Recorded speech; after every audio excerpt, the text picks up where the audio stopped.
তুতানখামেন ছিলেন মিশরীয় অষ্টাদশ রাজবংশের ফারাও রাজা।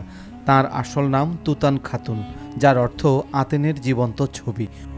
তবে তুতান খামুনের প্রায় নাম লেখা হতো আমেনতুত আনখ। তার জনগণরা তাকে অর্ধেক মানুষ এবং অর্ধেক দেবতা মনে করত। মিশরীয় সভ্যতার ইতিহাসে বিখ্যাত ফারাও রাজাদের মধ্যে তুতানখামেন ছিলেন তুলনামূলকভাবে কম পরিচিত। তিনি বিখ্যাত হয়ে ওঠেন মূলত তার মমি আবিষ্কারের পর, অর্থাৎ মৃত্যুর পর। আজ সে তুতানখামেনের কথাই বলবো আমরা এ পর্বে।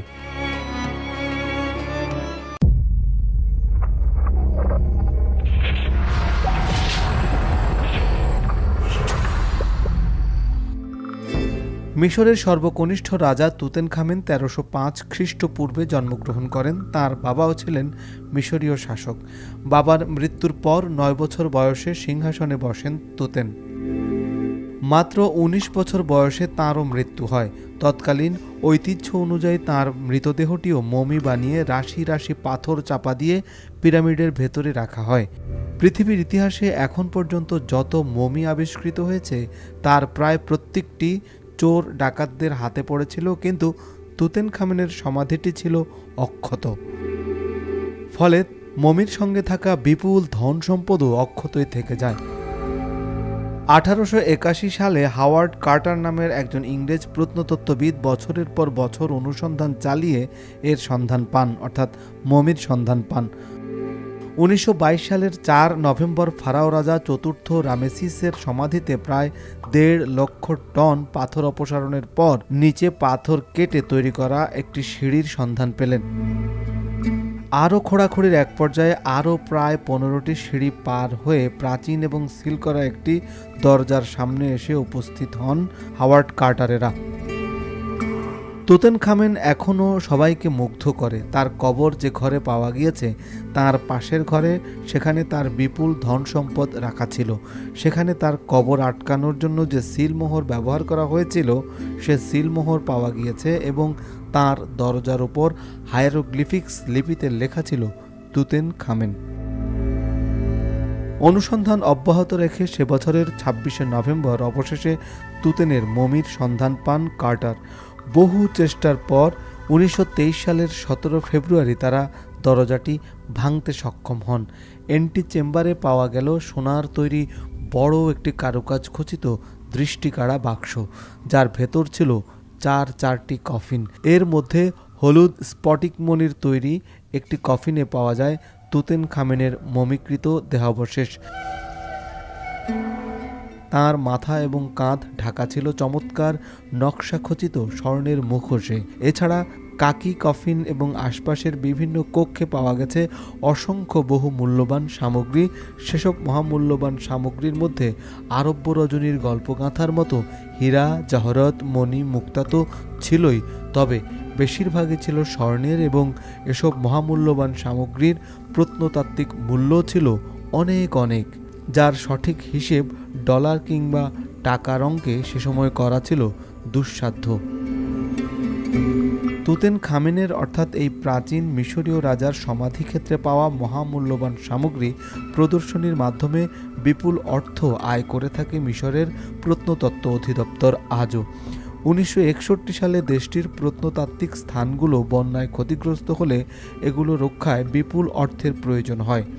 পরবর্তী ৫ বছরে তুতানখামেনের সমাধিক্ষেত্রের ৩০টির বেশি সামগ্রী কানাডা, যুক্তরাষ্ট্রসহ বিশ্বের মোট ১৮টি শহরে প্রদর্শনীর ব্যবস্থা করে মিশরীয় কর্তৃপক্ষ।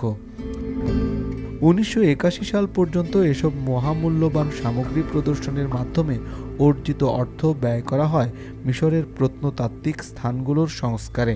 এক পর্যায়ে প্রদর্শনীতে সামগ্রী আরও বাড়িয়ে ৫০টি মহামূল্যবান সামগ্রীর প্রদর্শনী শেষে ২০০৪ সালে এগুলোকে কায়রো জাদুঘরে ফিরিয়ে আনা হয়। ১৮টি শহরে প্রায় ১ কোটি দর্শক চড়া দামের টিকিট সংগ্রহ করে এই প্রদর্শনীতে অংশ নেয়, যা ফারাও রাজাদের ইতিহাস ঐতিহ্য সম্পর্কে জানতে সহায়তা করেছে। এছাড়া ২০১৪ সালে জার্মানিতে এক আড়ম্বরপূর্ণ প্রদর্শনীতে তোলা হয় তুতেনের সমাধিতে পাওয়া ১,০০০টি মহামূল্যবান প্রত্ন সামগ্রী, যা থেকেও বিপুল অর্থ আয় করে মিশর। 2020 সালে এসব প্রত্নতত্ত্ব স্থান পায় মিশরের গ্র্যান্ড মিউজিয়ামে। তুতেনখামেনের মমির অভিশাপ বলে একটি কথা প্রচলিত রয়েছে। এবার আমরা তার সে বিষয়টি জানব।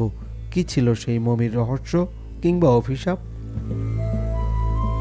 এই তুতেনখামেনের কবর বা মমি আবিষ্কার ছিল অসাধারণ একটি ঘটনা, কিন্তু যখন শ্রমিকরা মহামূল্যবান স্বর্ণ সামগ্রীগুলো আর হাতের নানান কাজগুলো কবর থেকে উদ্ধার করছিল, তখন শ্রমিকরা মনে মনে ভাবছিল তারা যে তুতেনখামেনের কবরটিকে অপবিত্র করে ফেলেছে তার ফলাফল কি হতে পারে।